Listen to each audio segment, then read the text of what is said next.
बेटी एक बार चल के लड़के को देख तो लो। मेरा दावा है कि लड़का तुम्हें बहुत पसंद आएगा। बाला बहुत अच्छा लड़का है। हाँ हाँ बेटी, हम लोग तुम्हारे दुश्मन तो नहीं है। किसी अच्छे लड़के से ही तुम्हारी शादी करवाएंगे ना। आखिर तू हमारी इकलौती बेटी है। अच्छा ठीक है माँ, अब ज़्यादा भावुकतापूर्ण शब्दों का इस्तेमाल ना करो। मैं चलने के लिए तैयार हूँ। चलो फिर, बिना देर के हम सब चलते हैं। सभी बाला के घर पहुंचते हैं। अरे क्या बात है बहन जी, अभी तक आपका बेटा नहीं आया? जी बस आता ही होगा। तभी वहाँ बाला आता है। लो जी, आ गया मेरा बेटा। ये लोग तुझे देखने आए हैं और ये इनकी बेटी नम्रता है। बाला के सर पर बिल्कुल बाल नहीं होते। ये देख नम्रता और उसके परिवार वालों की आंखें फटी की फटी रह जाती है। ये तो टकला है। हे भगवान, माँ पिताजी, आप दोनों एक टकले से मेरी शादी करवाने वाले थे। अरे ये तो पूरा उजड़ा चमन है। देखो बेटी, इस तरह किसी का मजाक उड़ाना गलत है। किसी के बारे में इस तरह की बातें नहीं करते। बालों का क्या है, वो तो आते जाते रहते हैं। लड़का टकला है तो क्या हुआ, इंजीनियर है, अच्छा खासा कमाता है। आप चुप रहिए जी। इसकी तरफदारी इसलिए कर रहे हैं क्योंकि आपके भी सर पर बाल नहीं है। मैंने तो आपसे शादी कर ली, मगर मैं अपनी बेटी की शादी एक टकले से बिल्कुल नहीं करवाऊंगी। अरे ये क्या, कब से आप लोगों ने टकला टकला लगा रखा है? और माफ करना, तुम भी कोई हूर की परी नहीं हो। तुम लोग मेरे घर में आकर मेरी ही बेइज्जती कर रहे हो। निकल जाओ यहाँ से। हाँ हाँ तो जा रहे हैं ना, हमें भी यहाँ रुकने का कोई शौक नहीं है।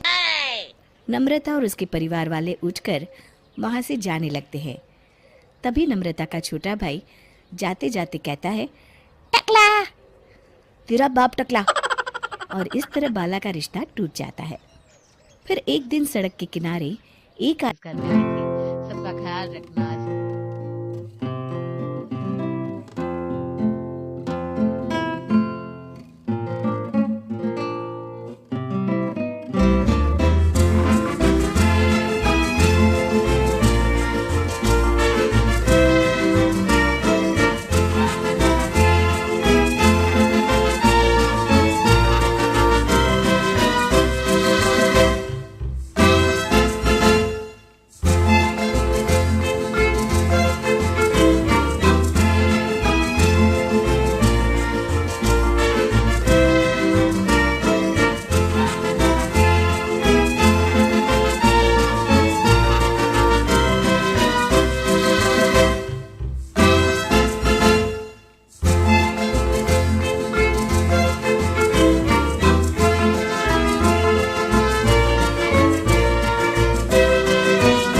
घूम घूम कर कंधी बेच रहा होता है।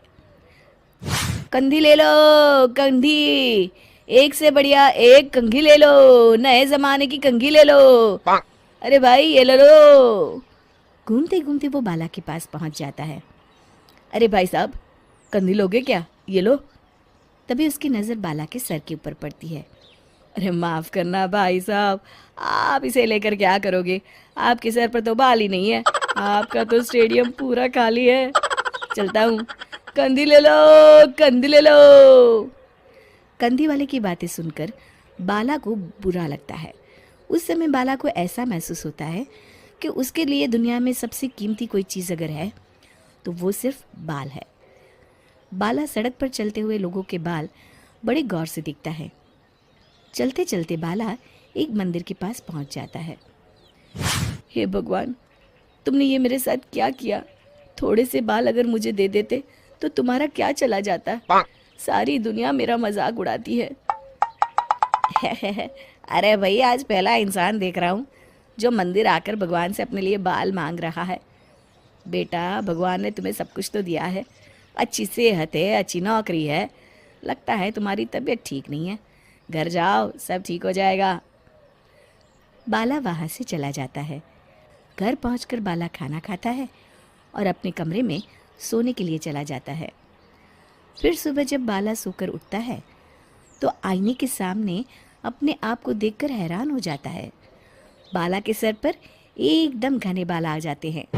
बाला खुशी से झूम उठता है। अरे ये तो चमत्कार हो गया, मेरे सर पर बाल आ गए, लेकिन ये हुआ कैसे? दोस्तों, अगर आप इस कहानी का दूसरा भाग देखना चाहते हैं तो हमें कमेंट करके ज़रूर बताएं।